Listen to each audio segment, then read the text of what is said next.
September already, Tom. That's crazy. I mean, I love that football's back, but right, but I told you, I did not want summer to go away. we didn't want summer to go away. We thought we were ready for fall, and here we are. We're here in week 2. I mean, Yeah. week 2 of the NFL season, talking Broncos football on Wednesday night. Count me in. I'm here for all of it. Give everything just a second to breathe. Get everybody in the room. Green check marks across the board.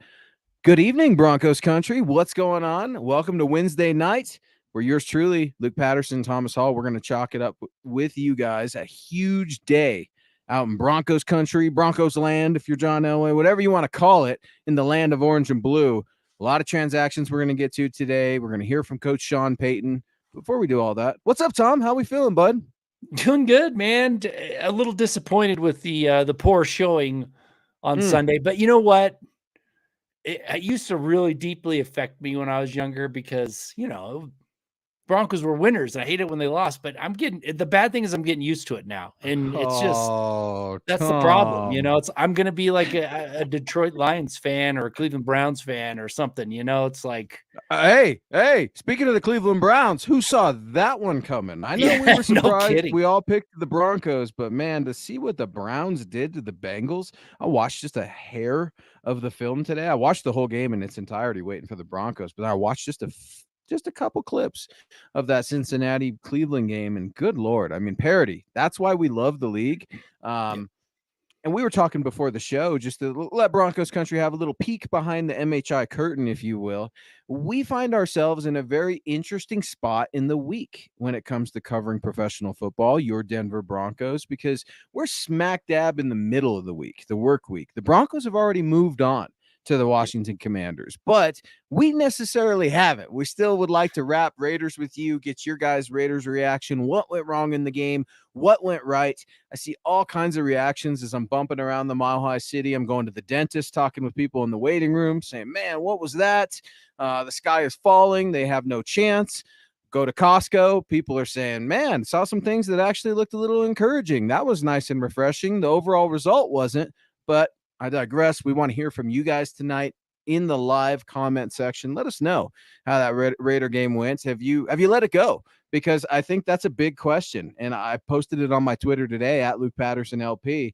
The good old frozen, let it go, all that crap. You truly have to let it go. You've got to put your Elsa dress or Elsa pants on, if you will, and move on to the next week, because a lot of teams, they're going to carry their problems with them week to week. Some teams, the great teams, the winners, they make adjustments. Well, that's the problem. We don't know if this team is a winner. I did a little research on all of the starters. Only 6 of them have been on teams, their collective careers. Only 6 of them have winning records. The rest have losing records. Do they know how to win? That's the big question, right? Like, can they get those little things that need to be done? Can they move past it? Or are they so used to this same old, where we lost again, they're just going to carry that on? That's a huge thing. And it's going to take a while to change that mentality. And I don't know how to do it. I mean, it's not. I'll push back against that. That mentality, that changes this week with a win.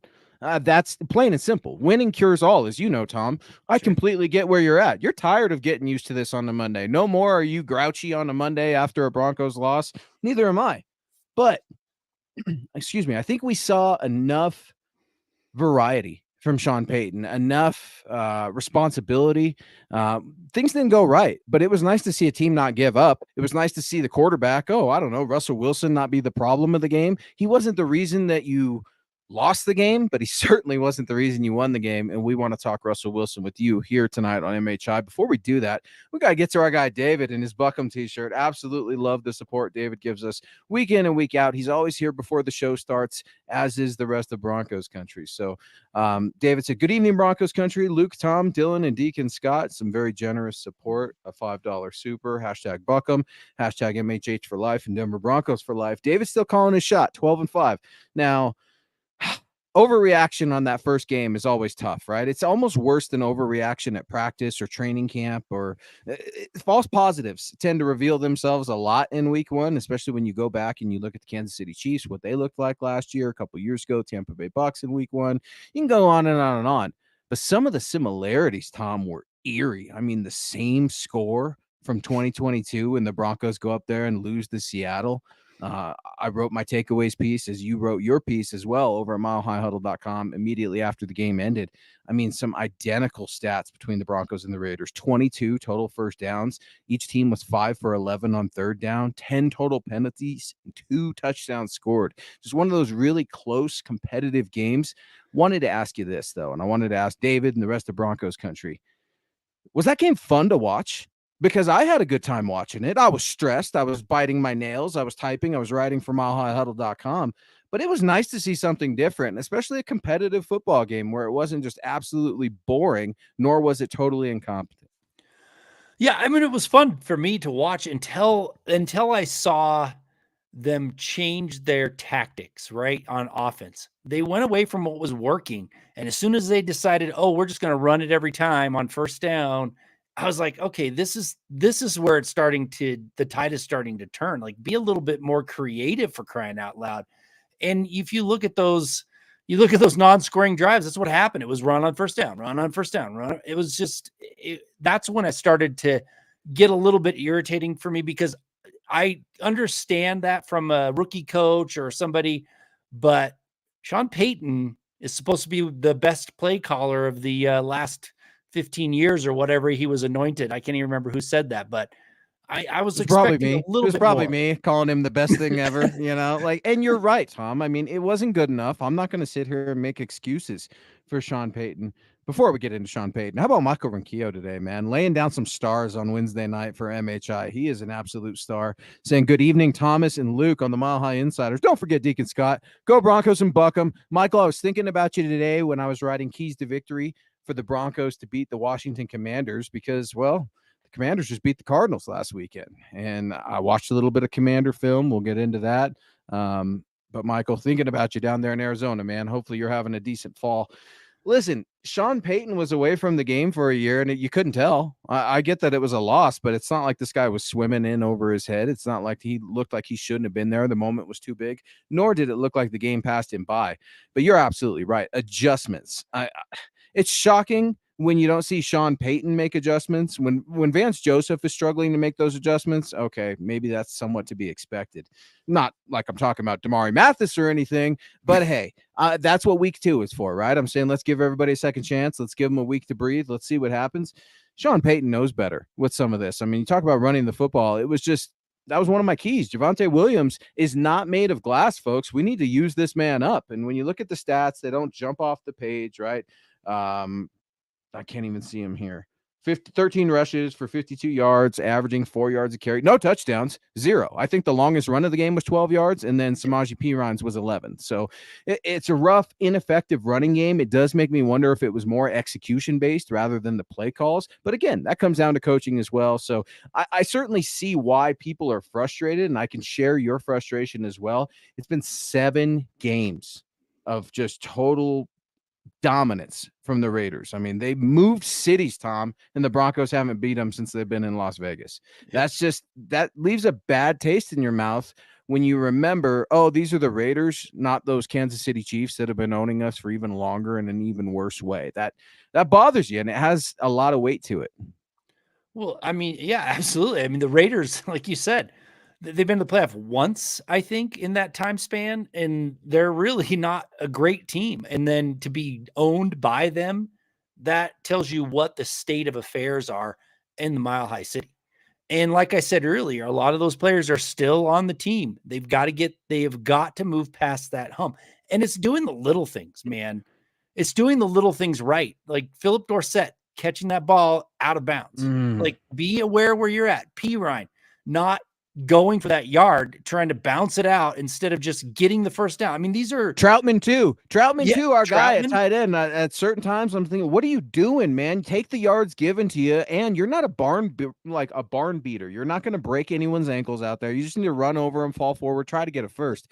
Those mental errors that you're bringing up, they're frustrating. They're even more frustrating, Tom, when they're from veteran players. You're talking about players that aren't used to winning. Justin Simmons comes to mind. Fantastic player. Hasn't won diddly here with the Broncos. Kareem Jackson, same thing. What, you go from Houston and things are a lot better here in Denver? Don't think so. I mean, there's some really boneheaded penalties that we can't ignore. Yep. Yeah, well, I'll tell you, those penalties, I'm tired of the NFL throwing a flag whenever there's a big hit. It's like, come on, man, this is a physical game. I can see if they lead with their helmets, a defenseless receiver, whatever. Neither one of those hits should have been penalties. It's just an automatic flag now if somebody takes a big hit, especially if it's a receiver or a quarterback. I'm really tired of that part of the game. I am too, but you know what? Isn't that the cost of doing business when you have Kareem Jackson on your team? You look at these guys, and Tom, I don't need to tell you about Broncos history because you can listen to Thomas Hall every Friday morning on Legends of Mile High. And I don't know, something about Broncos safeties being violent and having a physical nature and the refs being, looking at them sideways a lot of times. A guy like Steve Atwater, John Lynch, Brian Dawkins, those are just a few names off the top of my head. I mean, Kareem's been fined a lot through his career. So the referees are absolutely going to give the offensive guy the upper hand in that situation. He is not going to get the benefit of the doubt. It drives me absolutely crazy. Just like I'm driving Troy crazy and Tom crazy because I've been trying to get to Troy's question and comment here, but I just can't get out of my own way. Saying, hey guys, over last week, I'm over it. The biggest concern was addressed. Russell Wilson is going to be much better. Get a pass rush, and we're fine. Have a great show. Thank you, Troy. Yeah, thank you. That was awesome. Thanks for the support. He's right. He's right, man. Wilson, a little louder for the people in the back, Tom. Troy, say it again. Say that one more time, Tom, please, for the people in the back. I'm not sure what you're talking about. Thank you for the support. He's right. Russell Wilson is getting better. That's what I'm talking about. No, he didn't look like an all-star out there, but it was nice to see that he's not the problem. I wrote about it at milehighhuddle.com. I said, can the real Russell Wilson please stand up? Because I think we're starting to see it, or maybe it's a false positive. He looked comfortable, Tom, making off-platform plays. He looked like he was having fun. He was prepared, and he was confident. It was less of Russell Wilson, the rock star, and more of Russell Wilson, the football player. Yeah, I thought he looked a lot better, especially in the first half. Second half, they got very few chances, really. And like I said, a lot of the non-scoring drives wasn't pass. It was run on first down, whatever. We got to move past it, right? But I will say this about Russell Wilson and that offense. They should have continued to go to Courtland Sutton.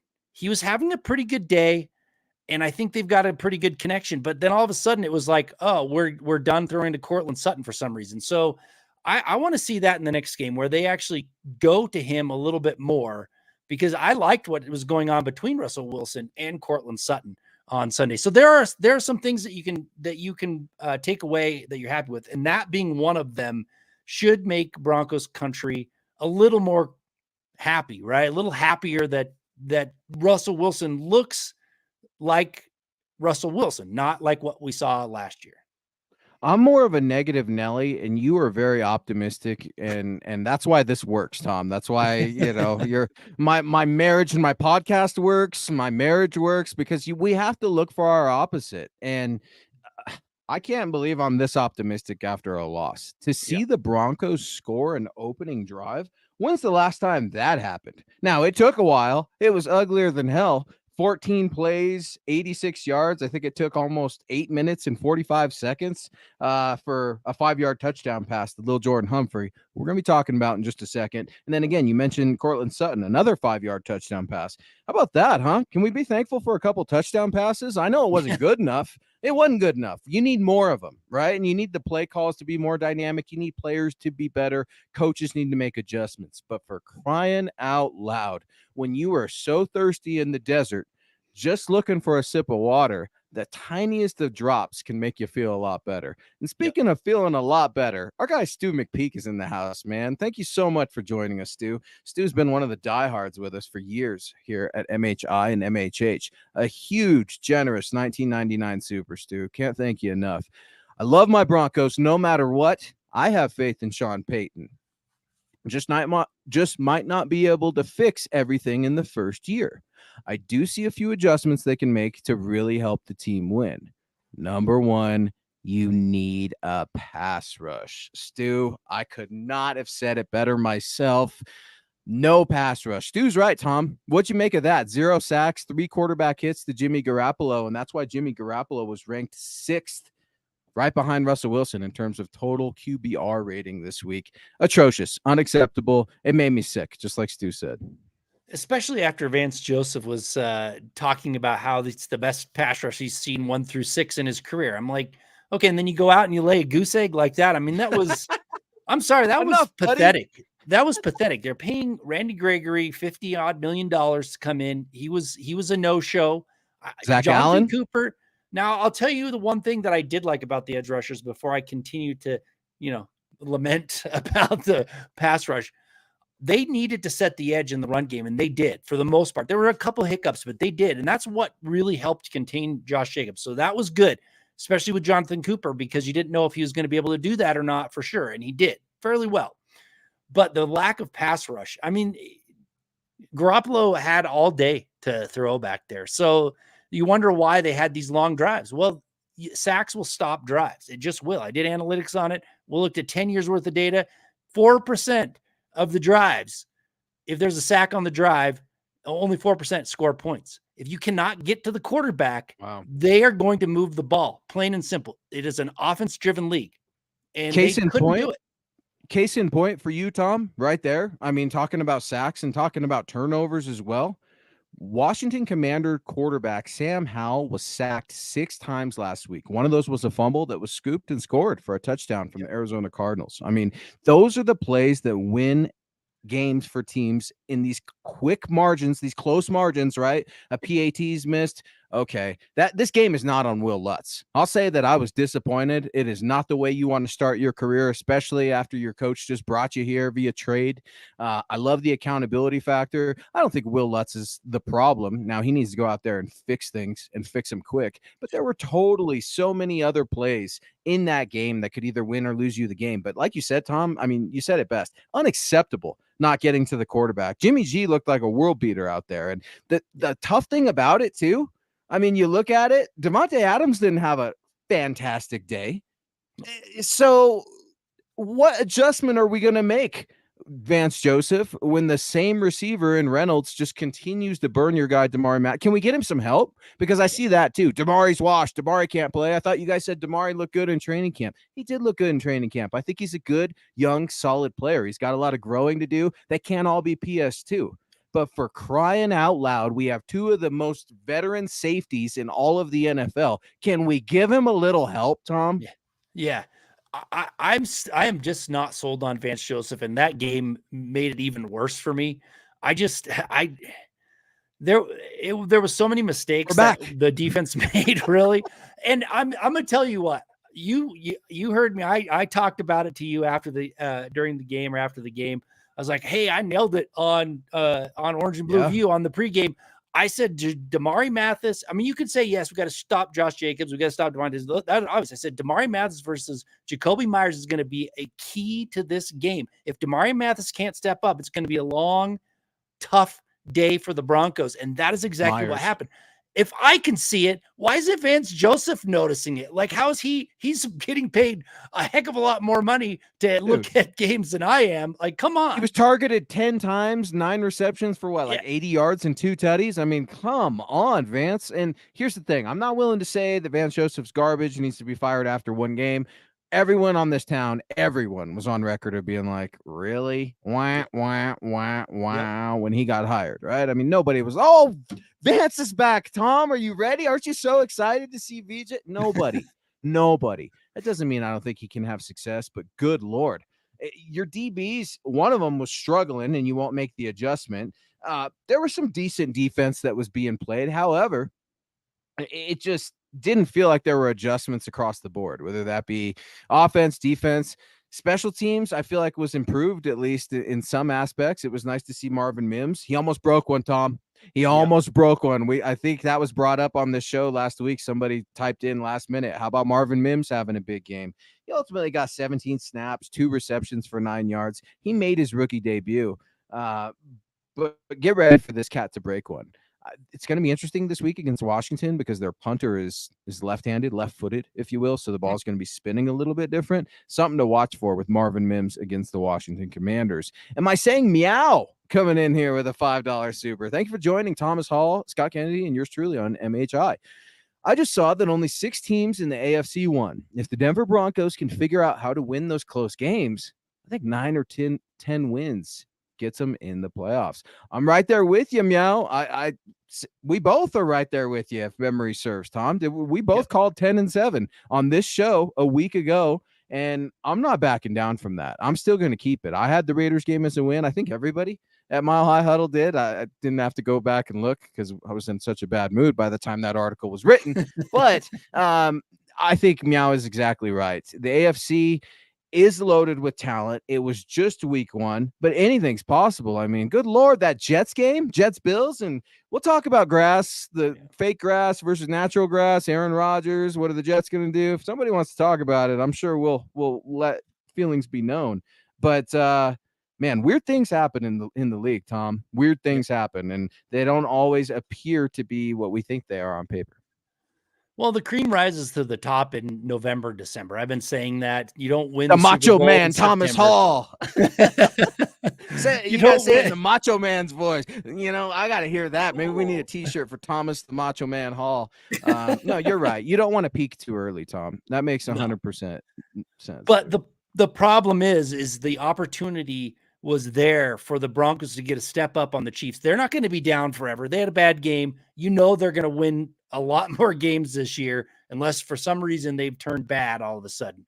So that's the disappointing part, is they really needed that win. So now they're going to have to do it a little bit harder, and we'll see.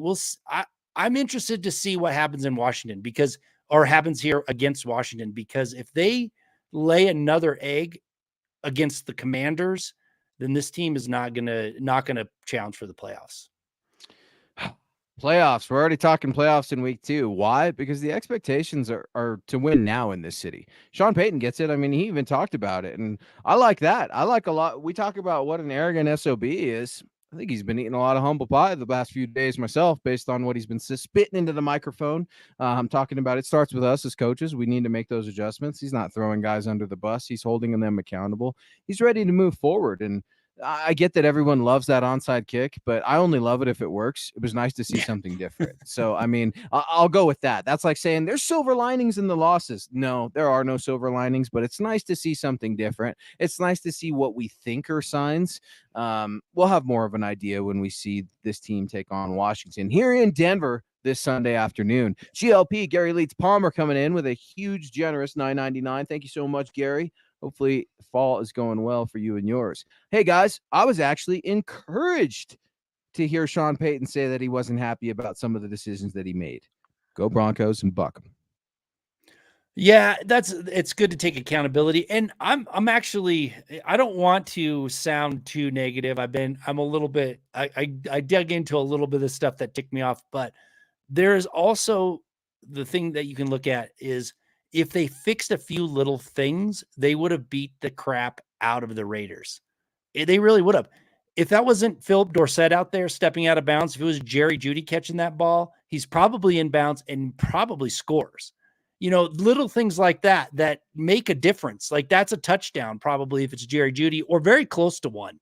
Instead, it got, it was a first down, and it was an incomplete pass, and they had to work for the first down the hard way. But I think there's little things that can change. But the one thing that has to change, if this team is going to methodically go down the field like they do, the quick passes, maybe not a lot of yards after the catch, running heavy, the defense has to give them more opportunities. They have to. And that was the problem. They didn't get the extra opportunities. That interception in the end zone was great. It stopped that drive, stopped that score, but it didn't really set them up for another score. They had to go all the way back down the field, just like from a punt. And that's where they have to, if that's going to be the offensive game plan, then the defense has to do their part. And And again, I'm just not sold yet on Vance Joseph putting him in the right position to do that. And where was Drew Sanders? And Drew Sanders. Yeah, I hear you, man. He was. I'll tell you where he was. He was with the rest of the pass rushers. We know he's got a pass rushing package, right? I know he's an inside linebacker. They were all on the back of a milk carton. They were MIA, missing in action. And if you allow Sam Howell to tear you up this week in his third career start, folks, whew, Naj, you're going to be feeling a lot sicker, buddy. I assure you. It was a busy day here in Broncos country. Thank you guys for tuning into MHI as Thomas, Scott, and yours truly continue to rock with you through the MHI night. Jasmine, what's up? Good friend of the show out there in the ATL with Scott. Hope all is well with you and yours. I saw Scott thinking of you today and the rest of those dirty birds. Do you see they're doing like that animated game for the coverage this week? I forget who the Falcons are playing, but they're going to have like a separate cast where it's based off of Toy Story, like Andy's room, and they're going to be having toys. Right? It's always something. Nickelodeon. It's all, like they're always doing some sort of silliness. They're playing the Packers. Okay, so Packers, Falcons, and it's going to be some weird thing. You guys will see it. And remember, you heard it first here on MHI. Let's get into some of the news of the day, Tom. It was a busy day out here in Broncos country. I've said it about 5 times, and I've been teasing it, and people are like, why? What the hell happened? Few different transactions today. Obviously, the big one coming out of that game as we finish up our Raiders leftovers, Caden Stearns, man. Caden Stearns, that's tough to hear. And then there were a few other transactions. Let's hear from head coach Sean Payton. Quick, the only roster move to report, Caden Stearns went to reserve injured, and LJ, Little Jordan Humphrey, we moved up to the active roster. So from a transaction standpoint, that's the only thing. Any questions? With Greg, the fact that he's had hamstring injuries before, does that change how you approach it, or do you just treat it the way it is? Well, I mean, I think each one's different. We're 3 days removed from it. He felt better today. We treat it, and, just like we did with Jerry, Bo and his staff will do a great job of going through the correct rehab, all the things necessary. Was Jerry close to going last week? I saw you down on the field with him. Listen, and I get it sometimes, you guys, when I say game day, but he was a game day decision. And hamstrings are tricky, though. The idea of possibly getting set back 2 or 3 more weeks, but he was close. We actually had a workout pregame, to go through it, and made our decision off that. Boom, there it is. Broncos head coach Sean Payton providing some news of the day, and news of the week. Caden Stearns, head on over to IR. That's a patella tendon in the left knee. That's probably a season-ending injury. You got little Jordan Humphrey, some guy that used to play with Sean Payton for the Saints, same guy that scored the first touchdown of the season on the first opening drive that took almost 9 minutes. Yeah, that guy. You want him against the Commanders. He was called up from the practice squad today, obviously. And the Broncos also signed Michael Bandy to the practice squad, and they held some tryouts. Right, wide receivers and tight ends were trying out today down there at Centura Health Training Center. Jerry Jeudy was officially listed as limited with that hamstring injury, rather. Frank Clark listed as limited as well with a hip. You also had DJ Jones limited with a knee. Riley Moss recovering from that hernia surgery, limited with an abdomen. And Greg Dulcich, right? Another big one in addition to Caden Stearns. He did not practice. He's dealing with a hamstring issue also. Hamstrings in the Denver Broncos, Tom, they go together like peanut butter and jelly. Yeah, it's a bummer, man. I mean, Dulcich could have helped the team out. He lost due to injury, unfortunately.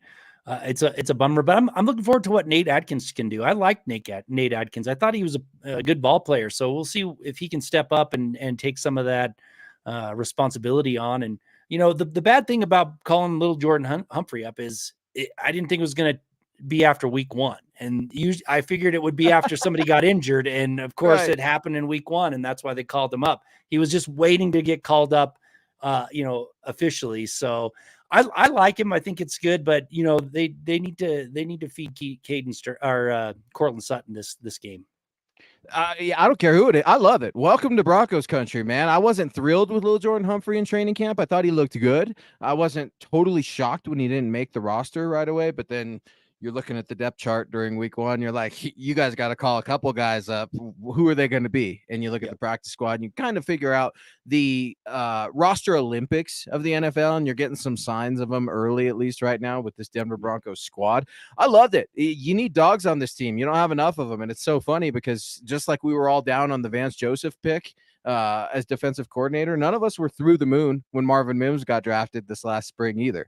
What the hell are you drafting a wide receiver for? You got all these other wide receivers. Well, Tim Patrick, we know what happened there. Season-ending injury. KJ Hamler visiting with other teams, been released due to that non-football related injury / illness with his heart condition. Then you've got guys like Jerry Jeudy right now, who's limited in practice. Greg Dulcich now out with a hamstring injury. I mean, so hindsight being 2020 all the time, you do feel good a little bit to see some new guys have some new impact. Speaking of impact, our guy Keith, what's up, Keith? Hopefully you're doing well, man. A personal friend and a friend of the show. Fantastic to see you both, Thomas and Luke. Could you guys rank the AFC West after only one game? I'm going to give you a political answer here, Keith, because there was only one game in the AFC West. I know what you're trying to say. How do the Broncos stack up, right, to the Raiders that beat them, the Chiefs and their nonsense against the Lions, and then those damn Chargers, Tom? Those damn Chargers lost a close one, right, to Miami. We all know what Tua did to that team. That's tough for me right now, man. I'm not going to put them at the top because I think Kansas City still deserves it. Unfortunately, the Raiders are right there too. They're at the bottom for me, Keith. Dare I say. Now, that doesn't mean anything. It's week one, man. Things are going to change. Divisional games are right down the corner here, and I think you're going to be happy with what you see here in week two. Yeah, I mean, it's the Chiefs, and then it's probably the Chargers, Broncos, Raiders. I know the Raiders beat them, but I don't believe in the Raiders. I just think that McDaniels is created a mess there that, they got up for the one game against the Broncos, and then they're going to fall back to earth pretty soon. That's my feeling. But yeah, I mean, the Chiefs are on top until they're knocked off. And from what I saw with the Broncos on Sunday, they're not due to knock them off anytime soon. Yeah, and Michael Ronquillo coming back in saying KJ Hamler visited with the Colts. 100%. Michael is always on it. William, obviously we're talking Jerry Jeudy a little bit, right? We just heard from Coach. How surprised were you when Coach said we actually worked him out last Sunday? We had a whole routine and everything. I was surprised to hear that because, I mean, I get it. The overreaction when these receivers get hurt, it's there and it's warranted, right? Especially with Tim Patrick, Cortland Sutton, Demaryius Thomas, even, God rest his soul. I mean, he was a banged up guy, and you needed those dogs out there. Yep. And it's when you don't have them, man, it's tough. Jerry Jeudy limited today. You see it on Twitter. He's been talking with some reporters. He's not saying whether or not he's willing to go full bore, but I feel like secretly something's brewing over there at Centura Health Training Center. I would not be shocked if Jerry Jeudy played this weekend, one way or the other. I wouldn't either. I mean, I was shocked. I tweeted it out too. It's like, it seems like they're always getting hurt, but this year they heal faster. We got Javonte Williams back earlier. Jerry Jeudy's back way before I anticipated. I thought they would may even put him on short-term injured reserve because it seemed like a pretty nasty injury, but I hope he's back because they need all the playmakers they can get, right? The Commanders I'm not sleeping on the Commanders. They have a stout defense. They've got a great pass defense. They've got some really, really athletic defensive linemen, and they can cause trouble on that offense. So I'm not going to sleep on them. They need all the playmakers they can get. They need Mims. They need Jeudy. They need Sutton out there, getting yards after the catch, working hard, and getting those extra yards because it's going to be a battle. And the defense better be ready to give the offense a couple more opportunities, the Broncos defense. Yeah, you've got to clean up a lot of this stuff here. And I wanted to get to our guy, String Guy. I saw this in here because Broncos country is still talking about this, and it shocks me. They could have used Albert Okwuegbunam back. That's coming from our guy, String Guy, man. Thank you for all the support. Thank you for tuning in to MHI. Really? They needed Albert Okwuegbunam? Did he play this last weekend? I'm trying to pull his stats up on Pro Football Reference right now. I don't see he took a single snap. So while I understand you're looking for playmakers and especially with Greg Dulcich going down. Do you wish you had him? I guess. I like Adam Troutman a lot. Chris Manhertz is a blocking tight end, obviously. You just talked about Nate Atkins. We're not talking about the fullback, Michael Burton, who can catch passes as well. Look at what they're doing with running backs. Running backs are going to be heavily involved. We've been screaming it, Thomas and I both, in the passing game since training camp, and they're not fun. They're little dink and dunks, but Samaje Perine, welcome to the Broncos. I mean, 4 targets, 4 receptions, 37 yards, and that's in addition to the 41 yards that he put on the ground. I've been telling people for a long time, Samaje Perine fits right in with Broncos country. He's a blue-collar guy. He doesn't like a lot of attention. He goes about his business, and he's a worker. And I think we saw just a preview of what this man can do. Now, Scott coming in real quick saying Alberto was inactive against the Patriots. So they didn't need Alberto to that point, string guy. I hear what you're saying, man. You definitely need playmakers. And now Broncos country's wondering, Tom, do you go out and you add a tight end? That's out there, right? A lot of folks are like, who's on the market for tight ends? And I think I kind of roll with what I have right now, if I'm being honest. Yeah. The thing with Alberto is funny. It's like, yeah, they pine away for these guys that aren't that great. You know, I get he can catch balls, but I was watching on Twitter where they were talking about Broncos fans were pining for a practice squad player from the Raiders that used to be on the Broncos team, Moody. Like, come on, let it go. Natani Moody. Yeah, like let it enough, go, buddy. You know, it's like he's a practice squad on the Raiders, and we're like, oh, we wish we had him. No, if you want someone that can catch passes, call up Kroll from the practice squad. The guy can catch passes. He showed just as good out in preseason against the same type of level of players as Alberto did. Go out there, get him. I get it. In that game, yes, when Dulcich went down, they could have used him against the Raiders. The problem is he would have been inactive and he wouldn't have been able to get on the field anyway. So what's the point? There's something going on.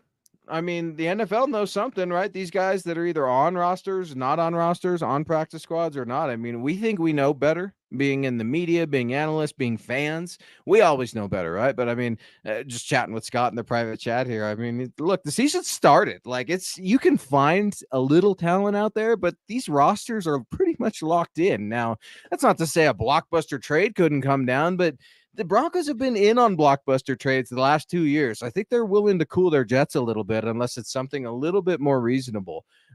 Phil McLaughlin, speaking of reasonable, always reasonable with his support, his love, and most of his takes here on MHI. Good evening, Luke, Thomas, and Deacon Scott. 3 takeaways from this game.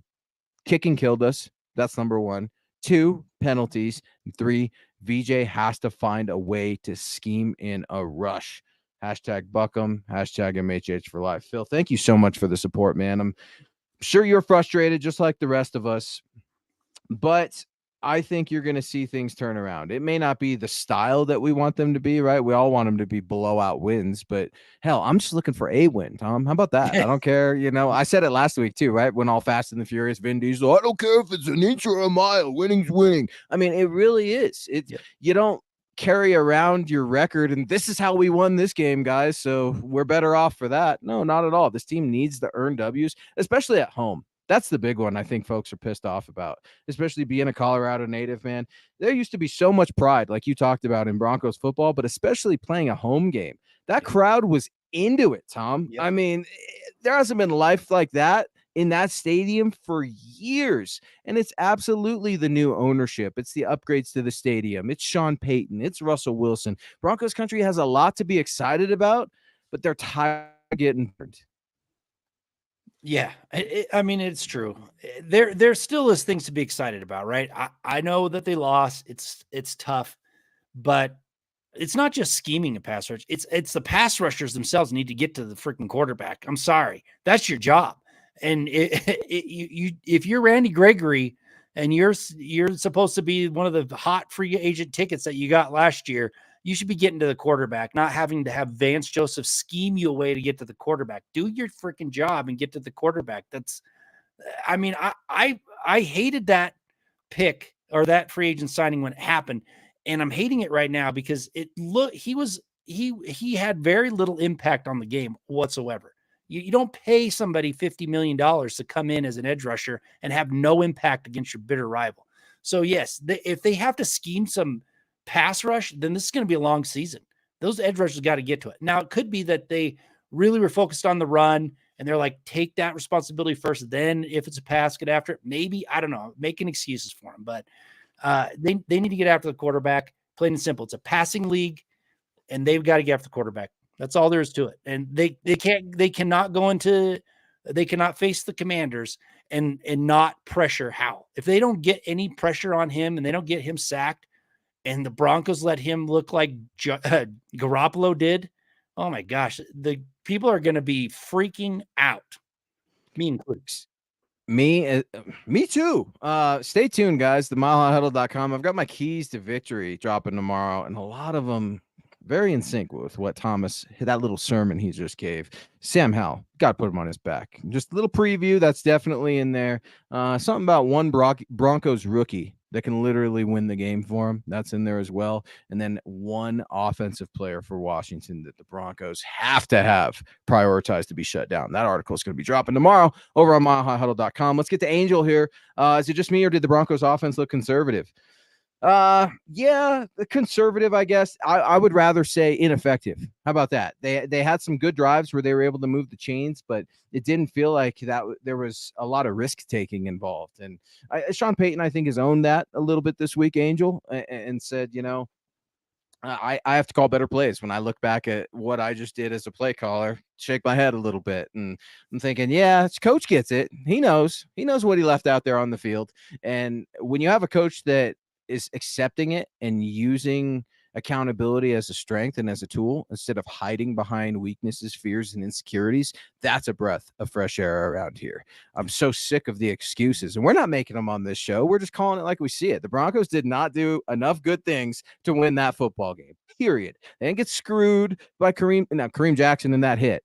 Don't get me wrong. I thought he led with the shoulder. I didn't like the flag either, but that is not what lost them the game. Russell Wilson is not what lost them the game. I'll even go as far to say Will Lutz missing that PAT is not what lost them the game, because right in an ideal perfect scenario, which this world is, he makes that PAT. They're tied going to overtime. Maybe, who knows what happens. It's a game of coulda, shoulda, woulda, but I definitely see why people are so fired up and frustrated, because it was a big letdown, especially at home. You cannot let the Washington Commanders come in here and go 2-0 on their season and beat you. You go 0-2 to start this year. It's a very different MHI next Wednesday night, folks. I'm not going to be sitting here telling you, oh, well, that was different, so that feels nice. Not at all. This is one of those must-win games for the Denver Broncos, and I don't care how they do it, Tom. It could be by a field goal, and I'd be thrilled. Yeah. Winning ugly is better than losing pretty. I'm going to go back to that comment, though.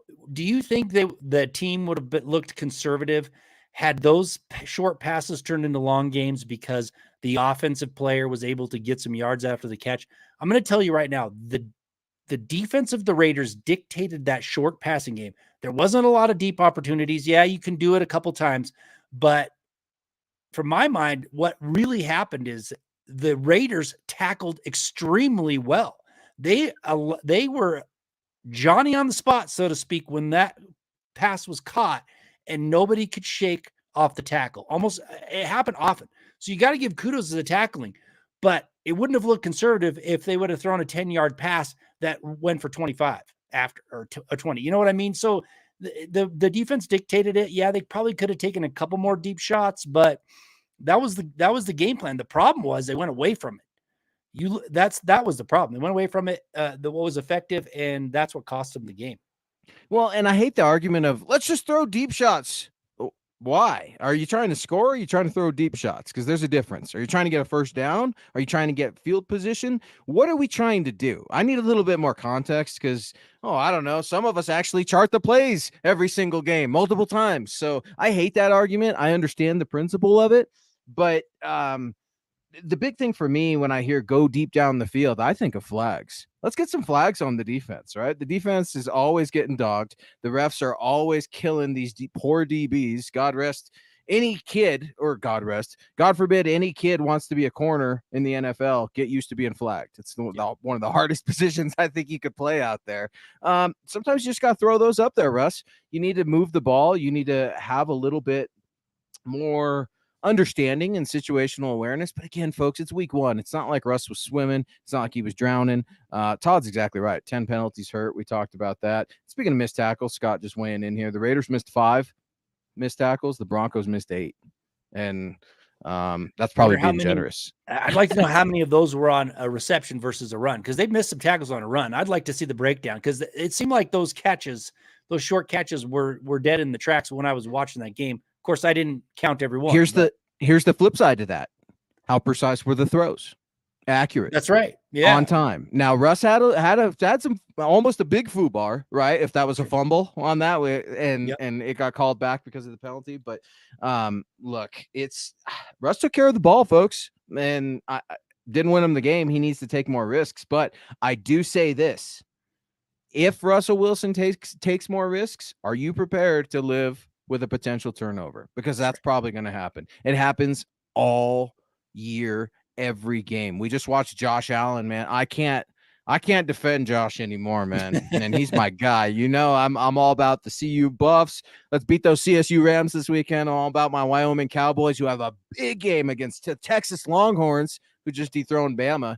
So I'm all about our local guys here, right? But I cannot defend that boneheaded throw from Josh Allen and some of these decisions that these quarterbacks make. And Russ is going to be one of them this year, because when you take those big chances, they're not always going to pay off. So the same folks that are out there, oh, you guys need to go deep. Russ needs to throw it deep. Are you going to be okay when Russ throws a pick deep? Because it's going to happen this year. So you got to be willing to live and die by the sword, so to speak. You can't be reckless and you can't be too cautious. And I think that was probably the biggest takeaway from Sean Payton and the Broncos as a whole. We need to take more risks. Yeah. We played this game way too safe, and maybe that onside kick had something to do with it, folks. Maybe that doesn't go your way. A couple other calls don't go your way. Maybe you have to play a little bit more conservative, but it's not in Sean Payton's nature to stay the same ever. Yeah. Sean Payton doesn't know what he's going to do. I mean, he's just that kind of cat, right? So I think Broncos country, we're really curious to see what adjustments specifically Coach Sean Payton's going to do this week against the Commanders. Because remember, Tom, he lets his guys work. He lets his coaches work. He doesn't meddle, but he damn sure holds them accountable. And if you don't think he saw problems on the defense in addition to the offense, you're just kidding yourselves. Yeah. And you got to take your deep shots, but they've got to be very calculated. I mean, if you look at last year, it's 30 to 40% completion rate, a lot more interception, to attempts when you're going deep. So it has to be calculated. So I'm not saying they shouldn't ever throw deep, but they have to do it the right way. They can't just throw deep for the sake of throwing deep, like you said. They have to go out there. They've got to work their game plan and then hit those spots when they're appropriate. And if they get a flag, great. If they get a long pass, great. But you don't want to just go out there to do it. And now now this is the thing that I would say about if Vance Joseph was the head coach. He would hear that, and then he would go out there and make a bunch of boneheaded throws deep because, he's coaches by cliche and stuff like that. So, but I don't think Sean Payton's going to. I think he's going to be calculated with it, but he will probably attempt some more deep throws than we saw this last time. I agree with that. And let's give Russ some credit. Not only did he play accurate, but I don't think Russ was playing a safe brand of football just to protect his own brand. I still have it, folks. Yeah, we lost, but look at me. 0 interceptions. Look at me. Top 5 QBR in the league. There's none of that. And I love it because there shouldn't be. So I'm not like giving false credit where it's not due or anything. But it could be way worse. I think you're seeing, and the question is, right, on every telecast, will the marriage work between Sean Payton and Russell Wilson? We don't know, but I can tell you we're not going to have the answer in week 2. We're going to see signs. You're going to see stumbles. It's how do these players and coaches react? Just like Mark's reacting here as we start to finish our final leg of the show here on your Wednesday night. It's a matter of the receivers not being very talented for the Denver Broncos. And the reason I pulled this up, because Angel pops in just a couple seconds later and says, how do the Packers and Lions have better receivers than us? I don't know that it's so much a problem of talent right now with the Broncos receiving core as it is to reps. Tom, you talked about it to open the show. I mean, how many of these guys have a ton of winning football experience, let alone starting experience, period? I mean, you've got a head coach who's come in, who's had a year off of football. You've got a quarterback who's trying to have a career renaissance. You've got a rookie wide receiver out there as your returner as well, and he's going to be big this week, folks. I'm telling you, Marvin Mims. I've already nicknamed him. Did I tell you his nickname? It's Marvelous. Marvin Mims, by the way, because I'm telling you, I do believe, and I think about you every time he does return the ball, Tom, just because you said it in training camp. He looks like a natural returner, not just with the way he catches it, but with his eyes, with his stride, with the way he sees the field. And I think about it every time. And your guy, Marvelous Mims, he almost got one. He almost got one. 30-yard return the other day, tripped up at the very last second by some backup safety, I think it was. So stay tuned. Mr. Marvelous Marvin Mims in one of my keys to victory tomorrow, dropping at milehighhuddle.com. Wide receivers, I think we're going to be okay. Woofy Mellet coming in. I like that. Woofy, what up, big dog? $5 super. VJ needs to go back to defense school. I don't know, man. He was so vanilla. I do feel like our defense was being held with no penalties. Woofy, I do like that second part because I agree. When you go back and you watch the film, there's holding on every play, right, Tom? Yeah. But come on, man. The home team's supposed to get a call or two. I mean, there are some makeup calls throughout the game, but Wolfie's exactly right. And I said it last winter. I'm all for giving Vance Joseph a second chance because he seems like a decent enough guy. But, man, what an underwhelming homecoming for VJ. And that's what I had to write about after the game over at milehighhuddle.com. It pissed me off because I wanted it to be welcome back to Broncos country, man. Maybe this is the way it should have been the first time. That wasn't the case when you get 0 sacks, Tom, 0. So I feel what Wolfie's saying, man. Maybe you need to go back and have a heart-to-heart with Sean. Maybe you need to look in the mirror. Maybe you're overthinking because there is such thing as paralysis by analysis. That's true. You know, I don't want to like change the subject too much, but I've always been the one of the feeling if it's a run play and a holding call, it should be 5-yard penalty. If it's a pass play, then it's 10. I just think that the holding, they're not calling holding because it's so detrimental to the offense. It's a 10-yard loss every time. They don't call it. Make it a little bit easier, you know, so they can throw those flags when there's like a blatant holding that they're just like, whatever, we're not going to call it. That's interesting, Tom. That's really interesting because the game is always changing, right? But how do you I mean, interesting because you never lose 10 yards. Not never, but rarely do you lose 10 yards on a running play. On a hold. You can on a sack. I get that. But on a running play, it's not, you're not, if the guy didn't get held, it's going to be a 1-2 yard loss at best. So give him a chance and then call a little bit more of these holdings on run plays. Make the call, man. Just like our guy Keith Brugman makes the call every Wednesday night to rock with us here on MHI, saying always appreciate the knowledge of Thomas Luke and Mile High Insiders. We appreciate you, Keith, and get me in that calendar, big dog. I haven't forgot, man. Get me in. Keith's a popular guy. He's tough to pin down, Tom, just like yourself. And that's what happens when you become an old man, folks. You get a full schedule, just like the rest of us. And we just appreciate all the support and all the love, Keith. You're the man. Keep doing your thing over there. Really, really proud of your work. Michael is all up in it. He's already like, dude, I'm done with this Raiders game. I'm moving on. So I got to give our homie a shout out here. He's got the Broncos beating the Washington Commanders 24-17. Tom, I owe you an apology because I made you give a prediction before your pregame show on Saturday night. So I'm not going to hold you to a pregame prediction on Wednesday nights, but this is the last time folks are going to see yours truly, right? So I kind of got to get into it. I just wrote about the keys to victory to beat Washington. That'll be pubbed tomorrow, milehighhuddle.com. I've got it a close game, Mike, real close game, 2017 Broncos, right? Washington's not going to be an easy football team. Their defense is a lot better than people give them credit for. And people are forgetting who the offensive coordinator for Washington is, Eric Bieniemy. Why is that important? Not because Sam Howell's a world-beating quarterback, not because Eric Bieniemy can get the most out of Sam Howell, but because Eric Bieniemy made his bones as a running back, a championship running back here at the University of Colorado, where our Buffaloes take on the Rams tomorrow, or Saturday rather. But look, he's running the ball, camouflages so many weaknesses. That's why Eric Bieniemy is going to put the ball in the hands of Mr. Brian Robinson. Stay tuned for that article. I've got 2017 Broncos, baby. We're going to get things back on track this weekend. Yeah, I don't know. I haven't decided yet.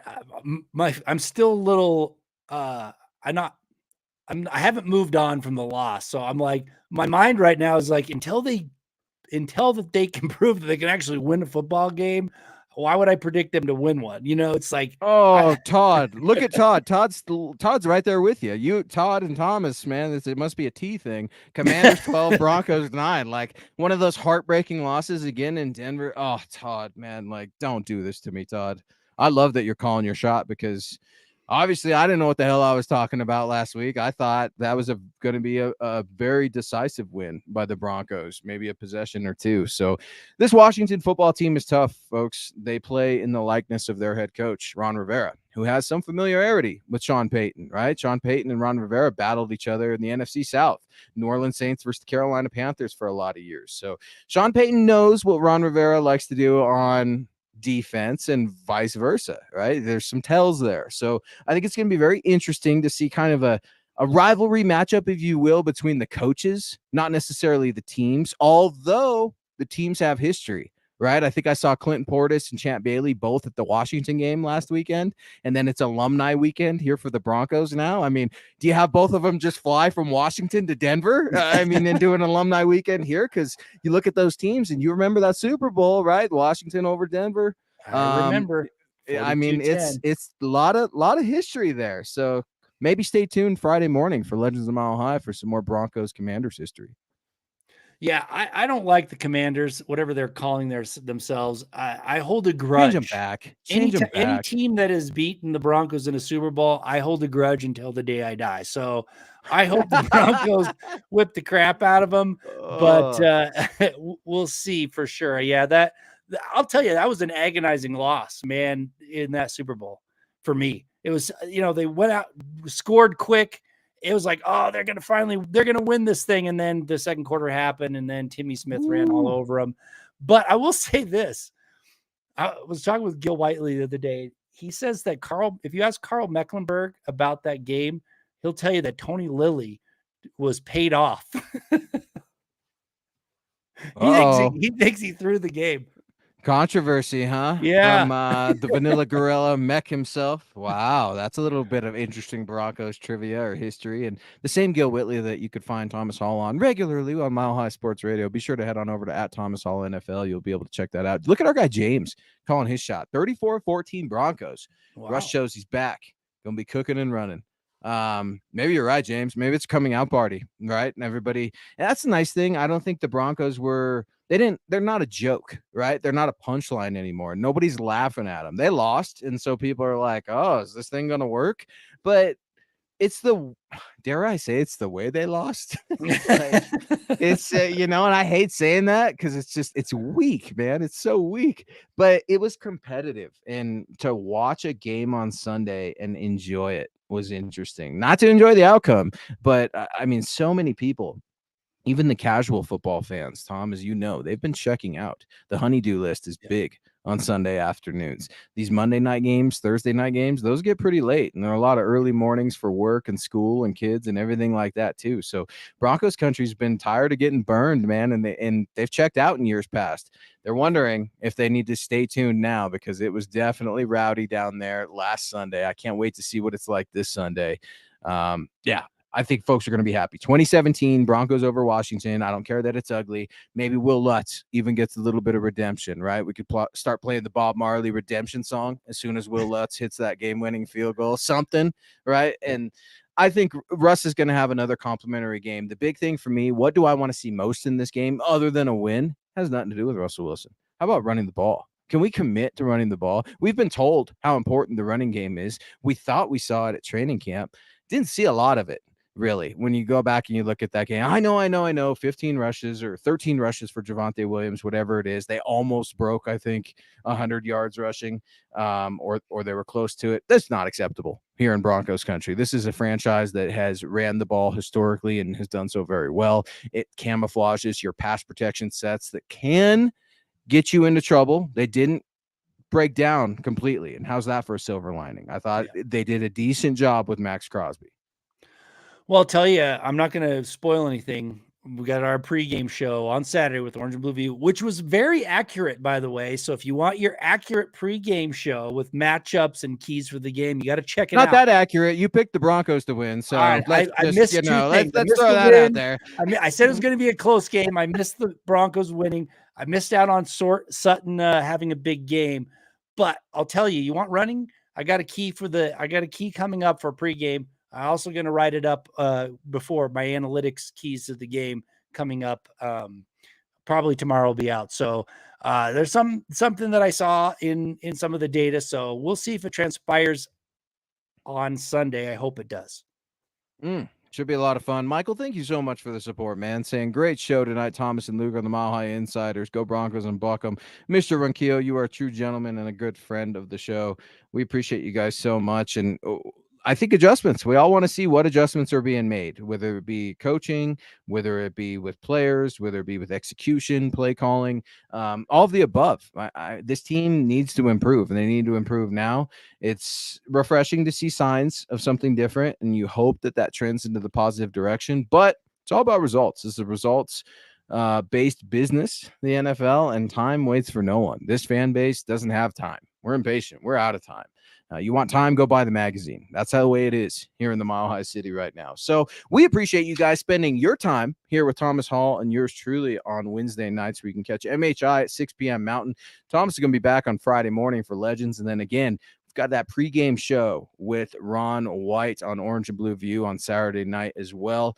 It's a lot of fun, man. This show used to have those Saturdays, and I miss it during football season because it was like the last pump up, right? And before the game, and you got the final injury report, you get the final news, all those juicy little details. And I want to talk football right on Saturday night to anyone who's willing to listen. Maybe I'll even hop off, steal some of your show time and just show up. It's just one of those things that's super cool that we do here at Mile High Huddle. There's a podcast every single night, even in the mornings. I mean, we've got you covered for Broncos for breakfast as well with my guy, Nick Kendall, Scott Kennedy. Got some Falcons coverage as well. Got those Dirty Birds playing the Packers in that weird Andy's Toy Story game that I was telling you about earlier. So stay tuned for that. A fun show, Tom. A fun show. It's cool to see Broncos country so passionate about their team. It's cool to see Broncos country engaged. And I think all the reactions right now are pretty much fair. Like, okay, that sucked. What are they going to do in week 2? And that's the question we're all wondering.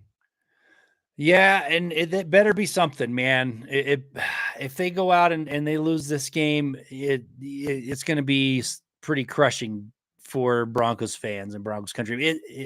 We expect more. We expect more with Sean Payton, and they need to come out. They need to come out and do the little things right. Like I said, they need to show that they fixed those little things, and they need to come out and get a pass rush. And if they can do that, I think they can win this game. But if they come out the same similar type of play they had, yikes. No, the Broncos are going to get some sacks. They're going to get a dub. Russell Wilson's going to look good. And Javonte Williams is going to get his first touchdown on the season as well. Thank you guys so much for joining MHI. For Scott, he is Thomas Hall. I'm Luke Patterson saying Broncos country. Remember, the Raiders game, that was ugly. It was horrible. This is still the way. This is the way.